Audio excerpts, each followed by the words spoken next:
भक्तों, हमने जो आपके समक्ष श्रीमद् भगवद गीता के 18 महापावन अध्यायों का महात्म्य समझाने का जो भरसक प्रयास आरंभ किया है, उसके संबंध में हम आपके समक्ष 9 महापावन अध्यायों का महात्म्य प्रस्तुत कर चुके हैं।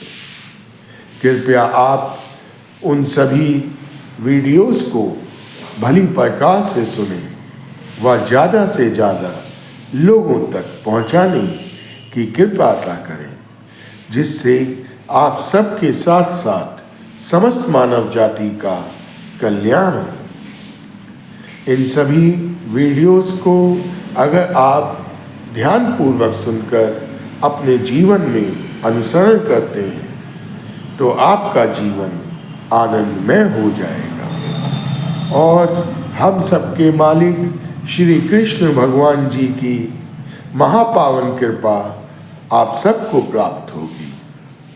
श्रीमद् भगवद गीता कोई पुस्तक नहीं है, बल्कि हमें जीने का सही मार्गदर्शन करती है, जिसे स्वयं श्री कृष्ण भगवान जी ने मानव जाति के कल्याण के लिए हम सबको प्रदान किया है।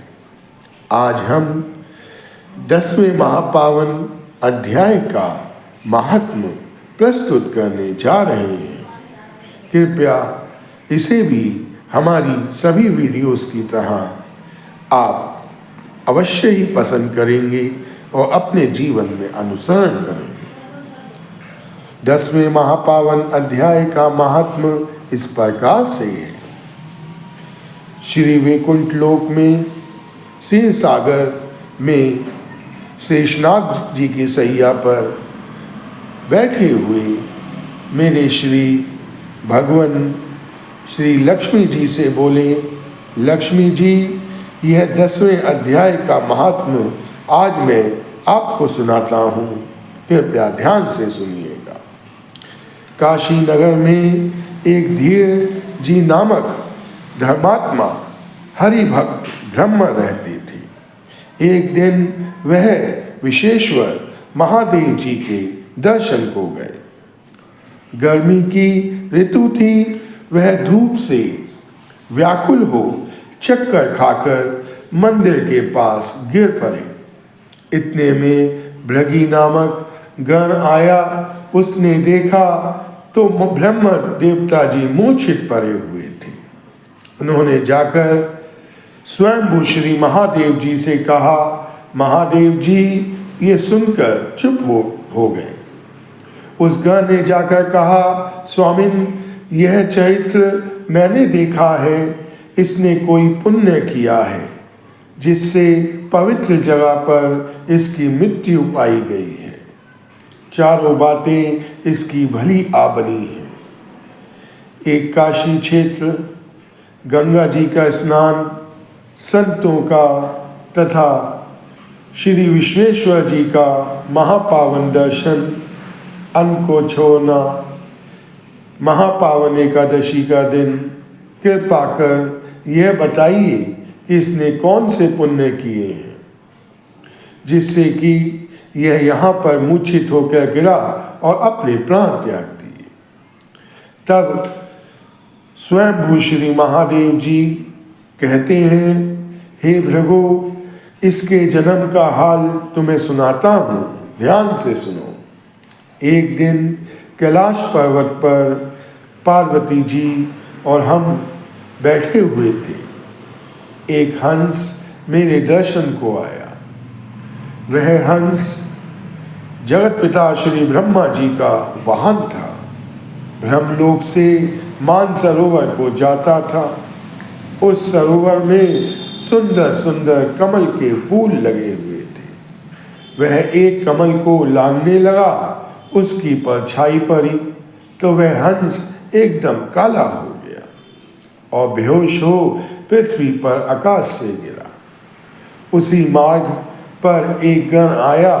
हंस को गिरा देखकर गण ने मुझसे कहा, स्वामिन, यह आपके दर्शन को आया था, तो श्यामवर्ण होकर गिर पड़ा है। गण मेरी आज्ञा से हंस को मेरे पास ले आए।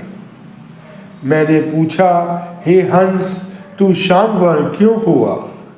हंस ने कहा, हे प्रभु जी, मैं यह नहीं जानता कि मैं किस कारण से काला पड़ गया हूँ। यह सुन स्वयं वो श्री महादेव जी को आकाशवाणी हुई, हे शिव जी, कमलनी से पूछो, वह आपको बताएगी।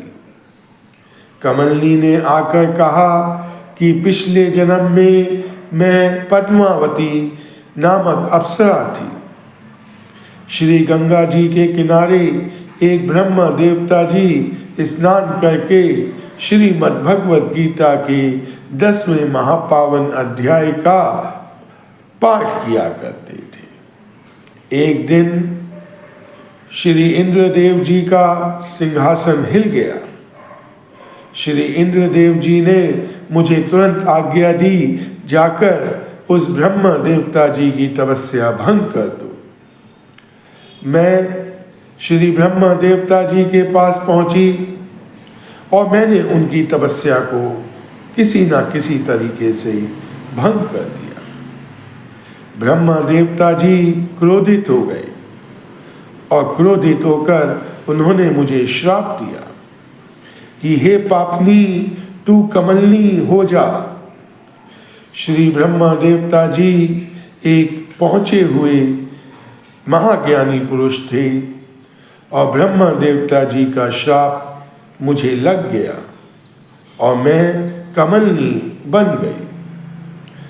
अब मैं श्रीमद् भगवत गीता के 10वें महापावन अध्याय का नित्य पाठ करती हूँ। उसी से मेरा तेज हो गया है। मुझको लांघने वाला काला होकर अचेत हो जाता है। हंस ने कहा, कैसे मेरा श्यामवर्ण से श्वेत वर्ण प्राप्त होगा, कृपया मुझे बताइए। और तू कमलनी की देह से छूटकर देवदेही कैसे पाएगी, इसका भी समाधान बताइए। तब कमलनी ने कहा, श्रीमद् भगवत गीता के 10वें महापावन अध्याय का पाठ सुनो, तब हमारा तुम्हारा दोनों का उद्धार हो जाएगा। फिर श्रीमद् भगवत गीता के 10वें महापावन अध्याय का पाठ उस हंस और कमलनी ने ध्यानपूर्वक श्रद्धापूर्वक सुना। तब उसी समय उन दोनों का उद्धार हो गया। श्री हरि विष्णु भगवान जी लक्ष्मी जी से कहते हैं, यही 10वें महापावन अध्याय का महात्म्य पूर्ण होता है।